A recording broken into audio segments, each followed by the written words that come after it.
hindi na po tayo mabibigla kung may mga ibang grupo o ibang individual na gustong pananagutin ang ating pong Vice Presidente.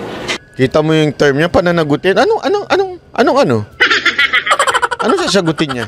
Pananagutin sa amin, kasalanan ba siya? Kayo may kasalanan eh. Kayo ang pasimuno niyang flood control project na yan eh. Kayo may kasalanan, tapos siya pananagutin niyo? Ang kapal-kapal din ang mga mukha ninyo, no? Hindi siya ever na involved sa mga ganyan. Kasi alam nyo, sinagot na rin ho ito ng Kamara tungkol ho dito sa issue ng impeachment na sinasabi ni Roque. Okay, panoorin ho natin ito ha. Maganda ho ito eh. Importanteng maintindihan natin para mas maipaliwanag pa ho natin. Ito. Pasok. Saan na yun? Okay. Yan. Tinanggi ng ilang kongresista ang alegasyon ni Atty. Harry Roque na meron umunong nilulutong impeachment case laban kay Vice President Sara Duterte. Nasa frontline ng balitang yan, Marian Enriquez. Sa isang Facebook post, unang pinalutang ni dating presidential spokesperson Harry Roque na may planong mag-impeach o magpatalsik kay Vice President Sara Duterte. Sinundan niya ng Facebook Live kagabi ni Roque kung saan ibinunyag niyang plano raw ito ng ilang mambabatas sa Kamara. Ngayong linggo raw ihahain ang impeachment case. Alam naman ng tao na talagang ang kanilang dahilan kung bakit sila naghahain ng impeachment para lang mawala ang banta laban sa Marcos Forever sa 2028. At tingin ko, mulat ang mga mata ng mga Pilipino na paninira lang ito kay BP Sara. Ngayong araw naman, itinanggi ng ilang leader ng Kamara ang... Tingnan mo ito mga leader. Alam mo, for the first time lang nangyari ito. No? I mean, matagal na ho tayong sumusubaybay sa politika sa Pilipinas. Ito lang yung first time na bawat birada sa kay Tamba, agad-agad itong mga sip-sip na mga kongresista na ito dumedepensa. Hindi nyo napapansin? Noong mga nakaraan naman, hindi naman ganyan ang pagkasip-sip nila sa speaker eh. Pero this time, grabe ho. Grabe kaliwat kanan ang depensa nila kay, pagalingan ng depensa para pagandahan ng budget? Hindi, nagtatanong lang ako pagandaan ba kayo ng budget kaya kayo sumisip-sip dito kay Tamba? Kasi mukhang malapit na kasi yung 2025, kailangan na ng budget. Correct? Tama ka dyan. Di ba? Ito masyado silang defensive, ika nga. Takot na takot eh. Aligasyon ni Roque. Dalawa yung crystal balls ko. Crystal balls yung akin. Dalawa. Pero parang wala na. Ano nakakatawa dun? Dalawa itlog mo, ganon. Hindi kristal yun, sigurado ako. Mabuhok-buhok yun eh. Walang ganon. Ang kristal, di ba, makinis? Sigurado ako yung dalawa mong balls. Hindi.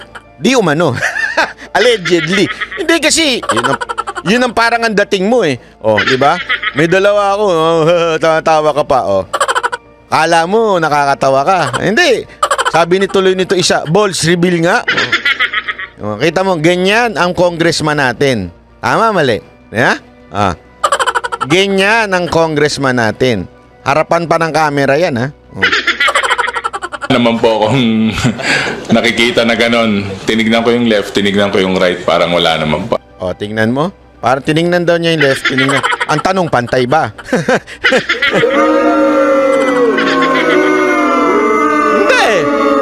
Baka pagkita mo, ay, di pantay. Kaya siguro hindi mo nakita na maayos. Di ba? Malay mo na, sa ilalim mo. Kita nyo na kung anong klaseng meron tayong mga mambabatas ngayon, ano? Okay lang mang-imbash sa mga vlogger, pero mga mambabatas yan, ha? Rambutan yan, boss. Mabuhok daw. Ay, grabe. Grabe naman kayo.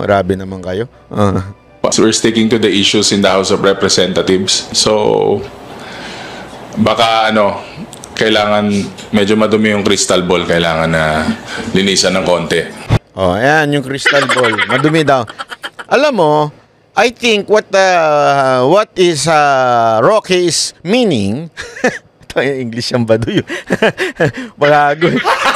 Gago. ang kahulugan ni Roque, nung sinasabi niya, crystal ball. Di ba, alam naman natin, pag crystal ball, manghuhula. Di ba?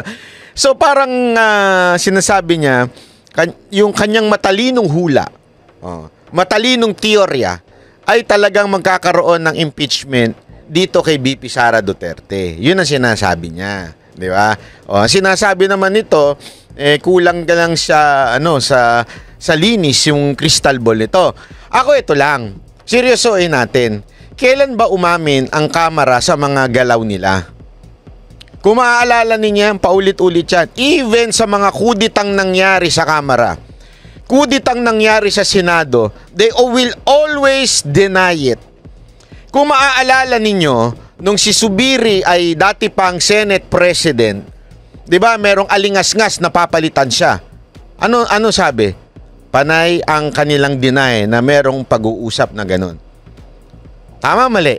Di ba? They always deny it na merong pag-uusap na baliktara magaganap o pagbabago sa pamamahala ng Senate. Pero, isang ganun napalitan ng Senate President. Ang mga senador, maging ang mga congressman, mabilis huyan magbago. Ibig sabihin, maybe now, walang senyales from the top o from the high. Alam mo na, the high society. Ito yung mga matataas eh. Alam mo na yun, matataas ang trip sa buhay. Walang senyas. Pero isang ganun lang yan, mabilis po yan. Mabilis po yang magpalit. Kaya yung pag-deny nito, I don't think meron ho siyang punto. Ibig sabihin, merong sapat na basihan yung kanyang sinasabing walang ganyang nagaganap. Pinabulaanan din ni Assistant Majority Leader Jill Bongalon ang pahayag ni Roque, pero hindi raw kataka-taka kung may gusto talagang magpatalsik sa bise. Yan, tamo. Tapos bigla may pitik na hindi naman nakakapagtaka kung merong gusto magpatalsik sa kanya. Syempre, hindi ako kadit, alam mo kung bakit ganyan ang dating yan? Sa totoo lang, sip-sip yan. Siguro, pag merong nagsampa ng impeachment dyan, feeling nila, kasi tandaan ninyo,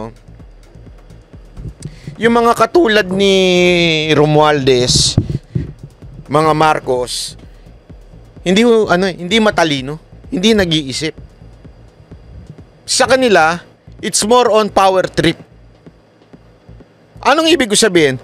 They don't care about strategy. They don't care about the result of their actions. Basta sa kanila, ma-power trip. Halimbawa, yung mga ginagawa sa kay OJC, o di kaya ginagawa sa mga kalaban, power trip eh. Ibig sabihin, kahit ano maging resulta nito, basta parang mapakita namin yung lakas namin, okay na kami. Ganun. Kaya, hindi ka magtataka kung one of these days, merong e-epal dyan na congressman at magpapasa ng impeachment. Hindi ka na magtataka doon. At baka nga matuwa pa yung leadership ng Kamara. Bakit? Kasi yun ang trip nila eh. Ang trip nila, alam mo yun, ipakita nila yung power nila. Kasi ganyan pagka medyo mataas eh. Alam niyo na ibig sabihin pag mataas? They don't care what will happen. Ang importante sa kanila, maipakita nila na maano kami makapangyarihan kami. Kaya wag kayong gagalaw diyan, wag kayong bye Pakulay, nakaabot ng live. Uy, thank you Shout out kay Mike Labe. Oy, Janela, salamat po. Hindi totoo, di ba? Ganun ang trip nila eh. So, hindi na ako magtataka kung merong congressman dyan sisip-sip. Tapos sabihin tingnan mo na. Kaya ko mag-submit ng impeachment dito kay BP Sara Duterte. Syempre, kung ikaw naman si Tamba na mahilig sa power trip. Impeachment Hindi mo na iniisip kung ano magiging consequence. Tama, mali? Hindi na po tayo mabibigla kung may mga ibang grupo or ibang individual na gustong pananagutin ang ating pong Vice Presidente. Kita mo yung term niya, pananagutin. Anong ano? Ano sasagutin niya? Paano nagutin sa amin? Kasalanan ba siya? Kayo may kasalanan eh. Kayo ang pasimuno niyang flood control project na yan eh. Kayo may kasalanan, tapos siya pananagutin nyo? Ang kapal-kapal din ng mga mukha ninyo, no? Hindi siya ever na involved sa mga ganyan. Kayo ang aalat ng mga kung saan nyo ituturong proyekto, yung mga DPWH. Kamara yun. Kayo dapat ang managot sa taong bayan. Ang kapal ng mga mukha nyo. Yun ngang ilahad yung budget nyo, hindi nyo pa ginawa eh. Tapos siya pa ang pananagutin? Through e-filing of an impeachment case. So, sa ngayon, mananatili po. Pero wag ka mag-alala. Dahil sa ginawa mong yan, tuwan-tuwa na naman yung amo ninyo si Tamba. Uy, very good tong mga, mga amuyong ko Itong mga balalay ko. Very good tong mga to tinan mo naman, sip-sip sila sa akin. Parang Panginoon ang dating ko dito. Pong chismis ang kanyang pong post. Noong isang linggo lang naglabas ng open letter si VP Sara at binatikos ang iba't ibang problema ng bansa na hindi raw natutugunan ng pamahalaan. Tingin naman ni Assistant Majority Leader Zia Alonto Adyong, isa pa to. posibleng itinaon ang issue ng umano'y impeachment sa nakatakdang pagdinig ng Quad Committee kaugnay sa koneksyon ng Pogo, illegal na droga. Ito na naman, ididikit na naman niya sa Pogo, illegal na droga, EJK. Kita mo? Ano naman kinaugnayan? Pati impeachment may kinaugnayan dyan? Ang bihira naman kayo.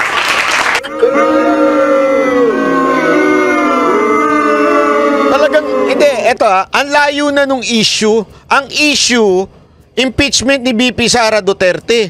Tapos ididikit mo sa Pogo? Ididikit mo sa droga? Ididikit mo... Anak ng wewe. Anong katarantaduhan yan? Droga at human rights violations kung saan iimbitahan Pati human rights violations? Anak ng weteng, oo. ng ama ni Vice President Sara na si dating Pangulong Rodrigo Duterte. Hindi ko lang alam kung ano yung intention really. Maybe to preempt whatever is the Intention, kayo nga ang may plano. Kayo yung gusto magpabagsak sa mga Duterte dahil alam ninyong olat pa rin hanggang ngayon yung pinuno ninyo sinisip-sipan ninyo. Olat, alam niyo olat? Tingnan niyo yung huling survey, nandun pa rin sa ilalim si Tamba hanggang ngayon. Kayo ang kaliwat kanan na kung ano nung sinasabi ninyo. Meron ba nga kayo sinabi na i-check ninyo yung budget? Di ba? Ng Vice President. Office of the Vice President. Pambira. the result of this investigation to somehow divert the attention, make this issue political, which is not really, if you look at it, it's not really political. Sinusubukan pa Sino ginawa niyong tanga? Sa bagay, yung mga tanso, tanga yun Lalo na yung Mike Labi na yun di ba? Yun ang talagang naming kunin ang pahayag ng kampo ni VP Sara kaugnay sa umano'y planong ipa-impeach siya. Nagbabalita mula sa Frontline, Marian Enriquez, News 5. Ayan sabi nito, Banat Bay, alam lahat ni Tamba ang mga nangyayari sa Kong. Abay, naturalmente. Talagang alam niya. Iba ang iba sa Kamara, iba sa Senate. Sa Senate medyo independent pa Okay? Medyo nakakagalaw pa yung mga senador nang hindi kinukumpasan ng Senate President. Medyo mas kahit paano mas malaya pa sila doon. Hindi katulad dito sa Kamara. Dyan, pag inutos ng speaker, pag hinold ng speaker, wala ka.